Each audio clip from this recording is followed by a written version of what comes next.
এক সময় দুই যমজ ভাই কেকের দোকানে যাচ্ছিল। পথিমধ্যে তারা রেড লাইট গ্রিন লাইট খেলাটির সম্মুখীন হয়। কি রে ছোটু, তুই বলতো আমরা এখন কোথায় যাচ্ছি? এটাতে তো হলেও সত্যি। বলতে পারলে তোকে আমি একটি কেক খাওয়াবো।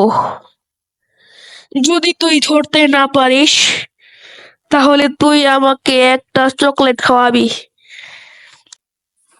তো তারা আসলে কেকের দোকানে যাচ্ছিল। যদি তুই পেরে যাস তোকে আমি কেক খাওয়াবো।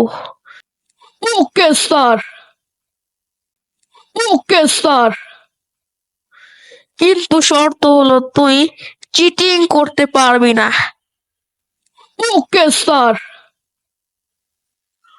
ও ওরে ভাইয়া, এটা কোনো খেলা হইলো? এর থেকে কঠিন খেলা খেলে আমি জয় করেছি, কত মেডেল জিতেছি, তুমি আমাকে শুধু এটা করতে বলছো? রেড লাইট গ্রিন লাইট তো খুব সহজ খেলা। আমার সাথে একমত কিনা কমেন্টে জানান। ছি ছি ভাইয়া, আমি তো ভেবেছিলাম তুমি আমাকে আরো কোনো বড় খেলাতে অংশগ্রহণ করতে বলবে, কিন্তু এটা কোনো খেলা হইলো? আপনার কোনো কাজ করা লাগবে না, আপনি শুধু বসে বসে আঙ্গুল আর সময় গুনেন। এটা তো একটি হাসির খেলা, মজার খেলা।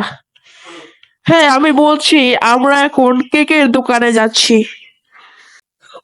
আর ভাল লাগছে না, আর ভাল লাগছে না রে, আর ভাল লাগছে না। Okay sir. আর কি বলিস ছোটু, আমি তার পারছি না রে। তোকে আমি বলেছিলাম আমরা এখন কেকের দোকানে যাব না, তবে আমি তোর জন্য কেক নিয়ে আসবো। ও, তারা এখন কেকের দোকানে যাচ্ছে না। মানে কি বলবো, যাই হোক, তুই পারিসনি, তুই এখন আমাকে চকলেট খাওয়াবি, বুঝলি? আরে না ভাইয়া, এটা হতে পারে না, এটা কি হয়ে গেল ভাইয়া? তাহলে ভাইয়া আমরা এখন কি কোথায় যাচ্ছি? আরে মেয়ে, এটা কোনো কথা হইলো? এটা কোনো কথা? যদি ভিডিওটিতে সবাই লাইক সাবস্ক্রাইব শেয়ার করে দেয় তাহলে আমি বলবো আমরা কোথায় যাচ্ছি। Okay sir, okay sir. তো আমাদের এই ভিডিওর পার্ট 6 দেওয়া হয়েছে। আপনাদের সাথে আবার দেখা হবে পার্ট 6-এ।